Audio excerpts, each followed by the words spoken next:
High clouds drifting away, leaving those shadows under.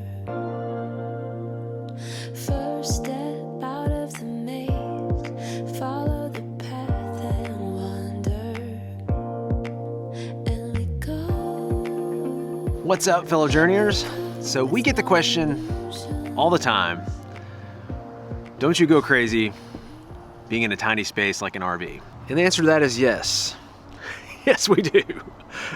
Sometimes, not all the time, but sometimes. And so Florida is our answer to that question because it is getting cold in Tennessee. I am still holding out as long as I can with the shorts, but time is running thin.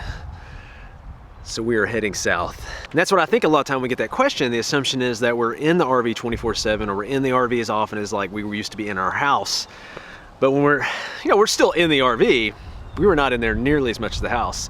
We want to be outside. We want Hensley to be outside, explore, see new things, see new places, all that kind of stuff. But if the weather's terrible, you don't do all that much of that. So we're wanting to go where the weather's better, where we can be outside, where we're not stuck in this tiny space. Instead, the world is kind of our living room. And this isn't a living room. Obviously, this is the treehouse. This is what we got done. I didn't get everything done, but I got most of it done. Got the zip line, which I don't know, about 90 feet, something like that on this run. Yeah, that's insanely dangerous. It's really not, I promise. It's the right balance of fun and safety. But yeah, we got Hensley like a little kitchen up here. Finished out the slide. Well, the slide's not all the way done, but the slide's mostly done. Got a sand pit. Pretty legit for a sand pit. I rhymed just like Marissa, didn't I? The treehouse itself is 10 by 10 all the way around for a square. 2 by 8 beams. Actually got 4 of those supporting through the tree. So there's only like 4 holes going in the tree right here, technically.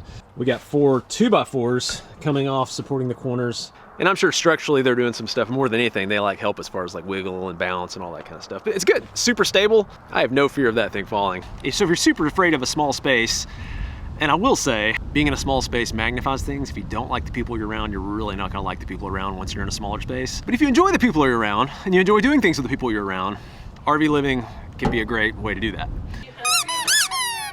Are you excited for Florida? Yeah. Yeah? Squeaker fish talk? No, squeaker fish may stay here. It's very, yeah, yep. That's not coming in this route. They're very helpful. Uh-huh. Sure they are.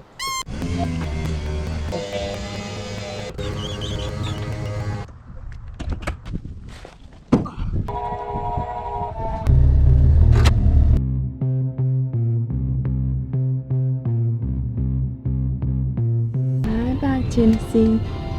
Bye-bye. Bye-bye.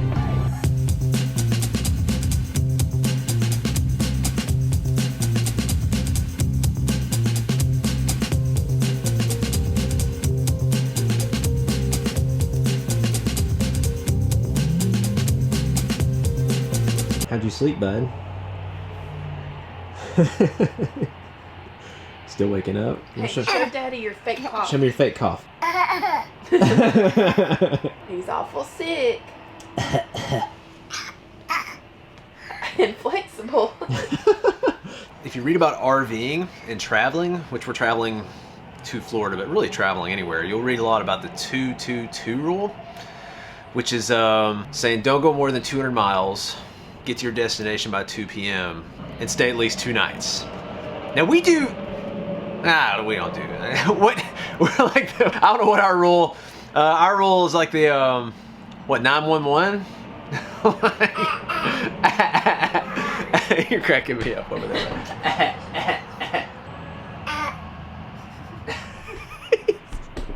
So yeah, maybe the 911 rule, like we have, like we plan to do the 2-2-2 rule maybe sometimes, but it rarely ends up being that way. Like everything goes wrong and it's just total chaos. So I think it's still good to have a plan, but just know that you may have to 911 it, and which is what usually happens to us. So we just kind of kept going and going because the kids were sleeping and we made it like 7 hours.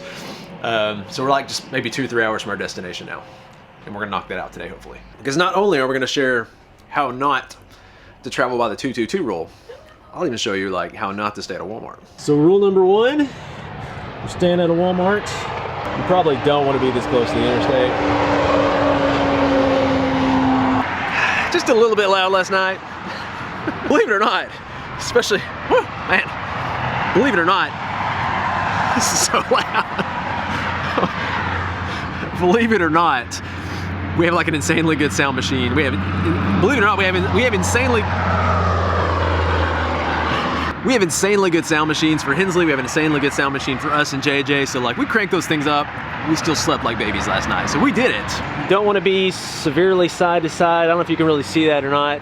So we're so far kind of not level side to side. But like I didn't put out, I mean I put out the slides, but I didn't even put out the slides all the way. I'm not gonna beat ourselves up too bad because we actually did find, you're looking for these spots on the side like this where you can kind of come out and not be in the middle of the parking lot. So we at least did that right. So we'll give that to ourselves. Hey, you ready to get to Jacksonville, girl? You ready to get out of this noise? This is great. Noise in Georgia. True story. But you can tell, like once we're back inside, like it's loud, but it's not like crazy loud. That's the fun about Walmart. It's like a grab bag. Do you remember grab bags when you were a kid and you used to? I never liked grab. I like knowing. Yeah. Which is surprising I do this, I guess, but. It's like a grab bag of fun. You never know what you're gonna get. We have had some really good sleep at Walmart. Really quiet. I slept pretty well, which we got in after midnight, but. Yeah, well, JJ, yeah, he wanted to party just a little bit last night. He was wide awake when we got in. Yeah, he's Which he'd slept before, but yeah, we had a jackhammer one time. Jackhammer, yeah. Like we're 2 like, a.m. what is going on with the jackhammer? I heard it was like a machine gun or something. Swiffers, like street sweepers. Yeah. They'll do that. Yeah. But I say that all to say, some nights it's really quiet and Walmart is really convenient when you're doing long stretches and you just need somewhere to kind of pull off, and we can grab our groceries while we're here. Cracker Barrels are nice. I mean, especially if you like eating at Cracker Barrel, because you need to give them business. Yeah. But it seems like the parking lots on average aren't as big. They're a little noisier, and it seems like they're not as level. I'm not saying this one wasn't level either, but that's just kind of on average. Cabela's, on the other hand, we've only stayed at Cabela's a couple times, and nice. they're good sized parking lots, and sometimes you can get, there's a dump station there sometimes, which is awesome, because you will not get that at Cracker Barrel at Walmart. It's all about this guy right here. I want this to be fun for them, and I think that taking it at their pace is really important. So if they're good and they're in the mood, then we keep going, and if they need a break, then we try to schedule those out so that we have those breaks in the middle to do a park or museum or just anywhere we can stretch our legs and let them play. It's definitely been key to travel for sure. 2-2-2 rule is great, but I think especially with the family, have some flexibility. And last night we knew we needed to go through Atlanta. We knew that he wasn't crazy about being in a car probably more than 2 hour stretches at a time, and we knew we needed to go like 9 to 10 hours to Jacksonville. So he's just eating this up. So yeah, we threw in some night driving, came through Atlanta around 9-10 p.m., which was, by the way, way better than last time we came through Atlanta coming down to Florida.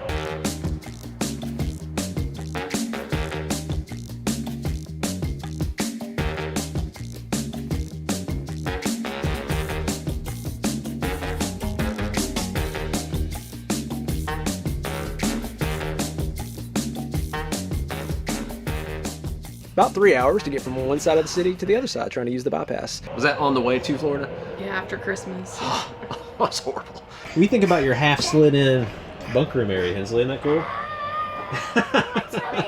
We're gonna let JJ stretch out, spend some energy here. Hey buddy, you're in a good mood this morning. Oh my goodness. Are you in a good mood this morning? Yeah?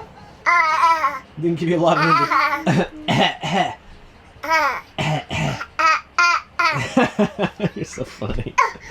So that's our flow. We're gonna chill here for, I don't know, an hour or two until JJ looks like he's starting to get sleepy, and then we're gonna pile on the truck and we're gonna drive while he sleeps. The last, I don't know, 2.5 hours hopefully. Actually, I gotta check my food. That's another thing that's been really awesome too. Like the fuel in the truck. I might make it all the way to Jacksonville. That's just so awesome, going from like Cookville, Tennessee down to Jacksonville and not even stopping for fuel. And that makes night driving super easy as well. Because the whole point for doing night driving, you got to stop and fill up you're gonna wake everybody up. So you just go. It's awesome having that extra fuel tank on the back of the truck.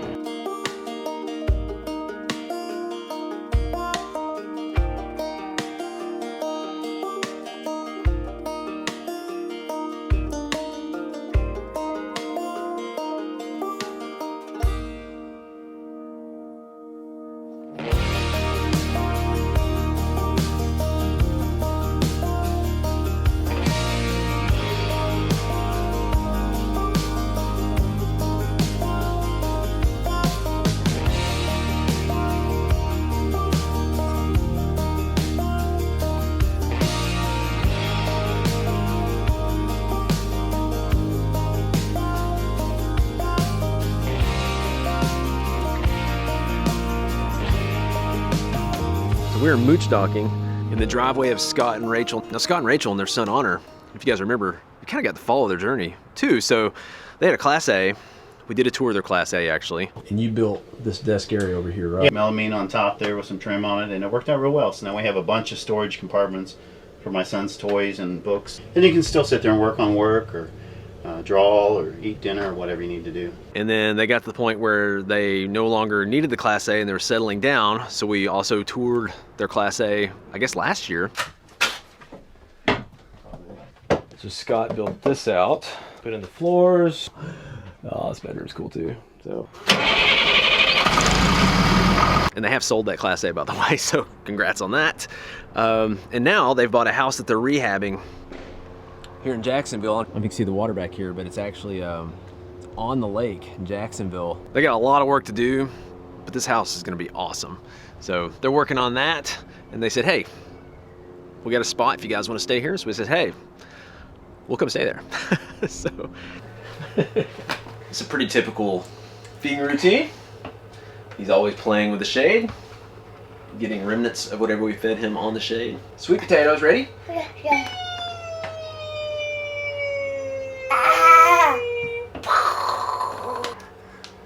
You just, whoa, hey, whoa, whoa, whoa.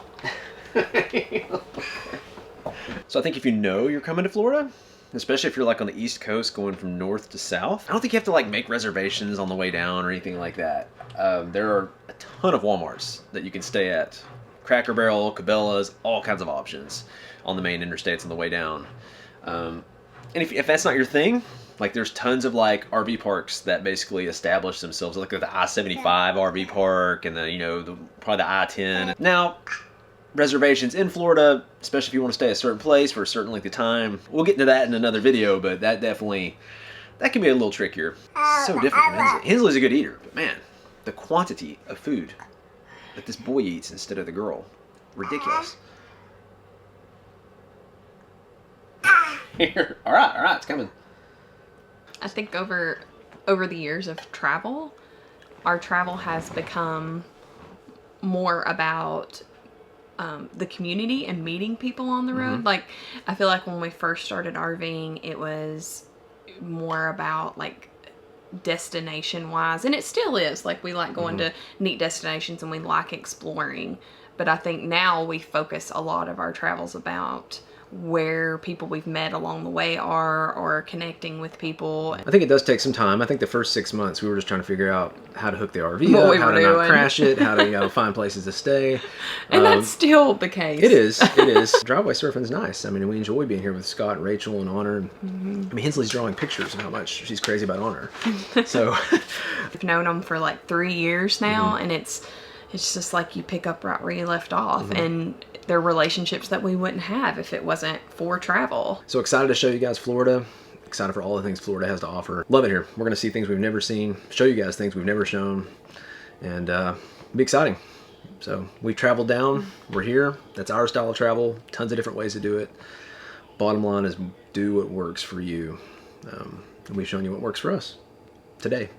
Next year, maybe totally different. But be flexible. Maybe that's the main thing. Just do your research, be flexible. We're gonna call it a day, wrap things up, watch these beautiful clouds around these beautiful live oak trees, which I've got a thing for live oak trees for sure.